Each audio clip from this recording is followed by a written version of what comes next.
Hey guys, you're watching Leeds Student TV. I'm Rishi and I'm joined by Ben, head of music at LSR. And we're joined by Caleb from Spacey Jane, all the way in Australia. How are you doing this morning, Caleb? Well, not morning, evening. Yeah, I just hit 5 o'clock. I'm doing good though. Yeah, I'm feeling sprite. It's always 5 o'clock somewhere, as they say. That's it. Yeah, I mean, I wish it was sunny and I was having a beer, but that's fine. But it's an exciting sort of week and a bit for you, building up to the release of Here Comes Everybody. But a while back in April, you actually did quite an extensive UK tour over here on our shores. Talk to me about how you found that, because you did a lot of venues and some intimate ones too. It was so fun. I mean, it was our first real internet. It was our first international tour post COVID, and other than going to New Zealand, which is sort of just across the pond for us, it was our first really sort of go at international touring, and I think we didn't really know what to expect, and the way the crowds received us was really quite amazing, and we were so grateful for that. It was brutal as well. There's a lot of hectic driving and sleeping on like weird motorway hotels and like checking in at 3 a.m. and stuff like that. But yeah, it was amazing. Yeah, we noticed, especially in the UK tour, there was lots of like unorthodox venues played. Most bands come over and just do London, Manchester, Birmingham, then go home. But you were playing venues in like Brighton and Southampton. Like, how was that for you as like an international band? I mean, it was amazing. I guess we didn't know that isn't sort of the par for the course, and our agent Bucky is really cool. He just wanted to get us out to as many people as possible, and the approach that we've taken in Australia has just been to get in front of as many people as possible in as many cities and sort of build a fan base like that, because we're a live band in a lot of ways, and that's sort of our craft, and so to just get out in front of people is sort of the goal. And to sort of be playing to people in like Southampton and like Leeds, and as you're saying, places that we probably would never have gone if we weren't for this job. It was pretty special. Yeah. Did you have a favorite city? I mean, the London show was our biggest show, and like to play that was incredible. I loved Bristol. The place is crazy. I love Leeds, obviously. I mean, what am I going to say? I don't love Yeah, there was a correct answer to that question. Yeah. Bristol was cool. We played 2 shows there, and one of them was like 150 cap, and we haven't played like a 150 cap show in a long time in Australia, and it's just so fun to be like just chatting to people throughout the show. Like we're on a 4-inch stage, like right face to face, and yeah, that was really nice. Yeah, you've had a lot of, I guess, success in Australia, naturally with the release of Sunlight. Did you, when you were writing Here Comes Everybody, did you feel almost that the writing process was a bit different? Was there like a pressure to live up to Sunlight or exceed it? Or did you approach things in the same sort of way?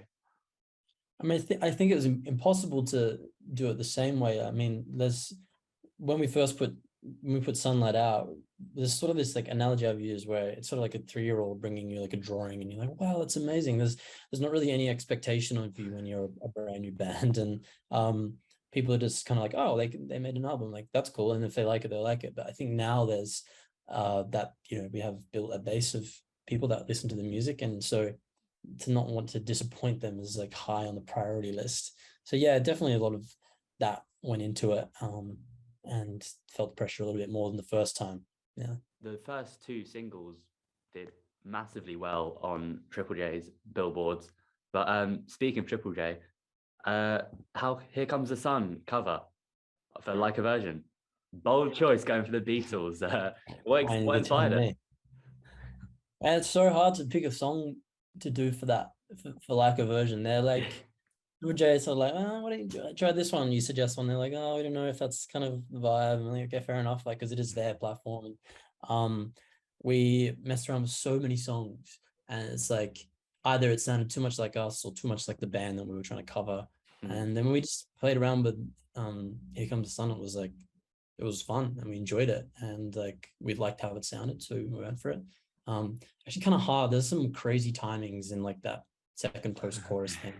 So like I had to look at Kieran the whole time. I'm really glad that we were playing in a circle, because it's a weird weird timing, but I'm glad it went well. I definitely felt the like, oh my god, why are we covering the Beatles? But With Lots of Nothing and Lunchtime as the lead singles, I mean, we certainly think it was the best choice. We love those songs to bits. But what was the kind of thought process between those being the lead singles as opposed to other songs on the album? Well, partially, like Lots of Nothing was the first song that we recorded, so that was like ready to go sort of first. I think we settled into that idea a little bit. But something we've learned a little bit over the process of this album is the more we sort of build our team and management and label, and like we trust them, it's like once we've made the music and mastered it and put it together for them, we sort of, there's a bit of a release that happens, and it's okay, we've sort of done our creative aspect. We're going to hand over for the decisions, like which songs should be singles, and sort of let them make those calls based off what makes sense, maybe commercially. Like they're like, oh, this song would do better on the radio, put this one out. So okay, because eventually they're all going to come out. And so for us, we're sort of happy to let them make those decisions a little bit. Obviously, there's some things we feel strongly about. Like It's Been a Long Day. That was something that we really wanted to put out as a single, even though it's not necessarily a single kind of song. It's quite long and a slow burner, but we just liked it a lot and wanted it to have the space that we think it deserved.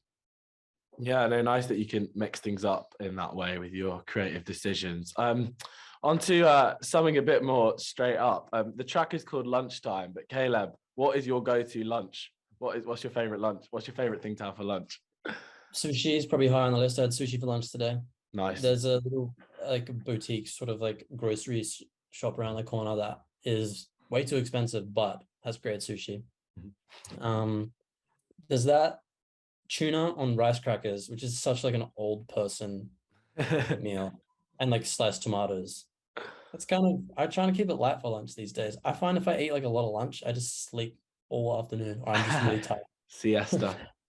I used to work in a warehouse and I would eat like, I would have pies and shit for lunch and iced coffee, and man, that is like a real tradie lunch. It's bad for me. I would just be like sleeping all afternoon or trying to stay awake. Following on from the kind of point and kill approach at album titles, track titles even, track called Haircut on the album. Over here, I don't know if you guys noticed on the UK tour, but the mullet's seen a bit of a resurgence in popularity over here. I'm starting to know the same over there, or it's been huge here for like 3 or 4 years now. It's crazy. So yeah, everyone's got a mullet here. No one in the US has a mullet. That's what I've noticed. I was there like last month. They're behind the curve. But yeah, I did notice that, and I'm glad about it. You know, it's I feel like it was a COVID thing. Like everyone got really long hair. I was like, oh, I'll do something with this, and the mullet was just like, yeah, that's the look. What's your plan for your hair next, Caleb? Any shake-ups or? No, this is looking a bit scraggly. I'm getting it cut on Friday morning. I'm just gonna bring that in a little bit. I'm gonna get some more blonde put in it probably, because I'm not actually this colored. I'm trying to pretend to look surfy and Australian. It's brown, so that's kind of it. But it's due for like a big change up. It's just I don't know what I want to do with it. I'm too scared. So maybe next tour. First night of the tour, suddenly everyone will get a nice surprise. Just a buzz cut. But I guess sort of to finish off, we're lucky enough to listen to the album, and you put all the singles have sort of ended up at the front end of it, and a lot of the unreleased tracks at the back end of it. Is there is the track in particular you're especially excited for fans to hear, or especially excited to play live? What's going to be like the one, do you reckon? There's a song called Yet on the album that I'm really excited for people to hear. I think I was a close contender for a single. That was one of the ones we sort of had to let go and say, okay, if you guys think there should be another one, go for it. But I really love that song. I think it's very melancholy, but also like uplifting at the same time. And I'm excited to play it live, and it just means a lot. So yeah. No, brilliant. Thanks for your time, Caleb. Much appreciated. Thanks, guys. Here Comes Everybody's out June 24th. Go buy it from your local record store, and we'll see you next time you come to the UK. Will do. Thanks, guys. Cheers, Caleb. Thanks. Bye. Bye.